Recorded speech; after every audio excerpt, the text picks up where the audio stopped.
Nice that we've had a chance to feature some of our local and national veterans across the entire past year, gearing up for this day. We owe so much to them, so much. So grateful for them. Okay, guys, let's go back to November of 2014. Remember, that was a significant winter storm. What happened was we had extremely cold air in place in the Treasure Valley. Then we had this warm, moist air that started coming in from the Pacific Ocean. The combination of that warm, moist air moving over the cold air that was trapped in the Treasure Valley made it snow, made it snow, made it snow.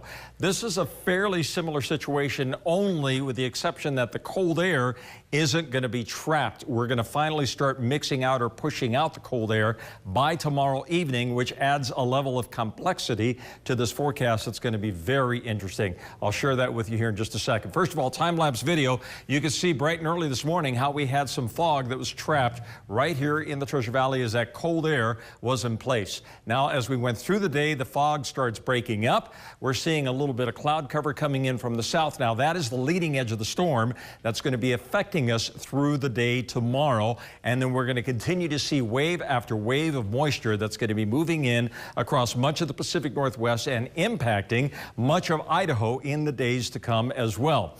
So as we look at the Doppler radar, we're sitting dry, a little shower activity out here to the southeastern part of the state, but this entire purple shaded area from the Long Valley down the I-84 to Burns to Malheur County all the way down into the Magic Valley. This is a winter weather advisory that is in effect again from tomorrow morning through early Friday morning for winter driving conditions and snow, which could be heavy at times. And the best potential for that snow is going to be, I'd say, mid-morning tomorrow through the evening hours tomorrow, and then we'll see what happens beyond that. But there's the leading edge of the storm already generating some snow across the Sierras, but this is a fairly mild storm because the origin of it is from the central Pacific, so it's got mild air. So here comes that mild air, and it's going to be running over on top of the very cold air that we have in place right now across the Treasure Valley. So expect snow tomorrow. It is a given. Then tomorrow evening we'll go to a wintry mix as the milder air starts to push that colder air off to the north. So we'll say wintry mix, which means rain, snow, maybe even just rain, but some areas, heaven forbid, we could actually see some freezing rain in parts of the Treasure Valley tomorrow evening. So then a rain-snow mix, or the combination thereof, on Friday into Saturday, with more storms coming into the forecast through next week. So here's the complexity of this forecast. There's the low pressure system, cold front stretching down to the south, warm front that's rising up from the south. So where this warmer air starts to meet the frigid air that we've got locked in place here in the Treasure Valley, that's the scenario where the warm air moving over the cold air generates snow. That's the given. Then watch what happens as the warm front begins to push off to the north. That allows warmer air to start working its way up from the south tomorrow evening. So instead of temperatures getting colder, by tomorrow evening, they start getting warmer.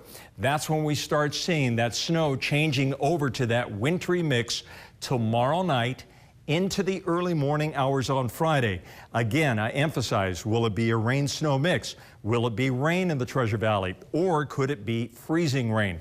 Don't have the answers, but that's what I'm going to be watching for. But the mountains, don't worry. It's going to be straight up snow all the way through. So here's the computer models to see the timing on this system. Tomorrow morning, right between 8 to 9 o'clock in the morning, notice the Treasure Valley during the morning commute. Model showing mostly dry, but there's the snow just to the south of us. So be ready just in case we do see snow in the morning, but then the core of the storm starts moving in by lunchtime through the evening commute, and then drier conditions are expected, but not much drier, because then we go to a rain-snow mix, which is going to be expected on again, off again on Friday and Saturday. 7-day forecast and for the Treasure Valley. Let's say expect snow, about 1 to 3 inches. Tough to pinpoint exactly how much snow we get, but that's what the models are pretty much spitting out at this point. Then on Friday, rain-snow mixture. Saturday, rain-snow showers are possible with yet another storm that comes in again on Tuesday and Wednesday. What about the mountains? Look at this train of snow we're going to be seeing. Snow heavy at times tomorrow. Expect snow on Friday. Snow showers on Saturday. Flurries on Sunday and Monday, with more snow expected on Tuesday and Wednesday. Does this look like La Nina. Oh, I think so. Coming up at 4:30, I'm going to show you what the long-range models are predicting. Looking forward to that. All right. Black clouds across the board. Isn't that neat? Yeah, it is.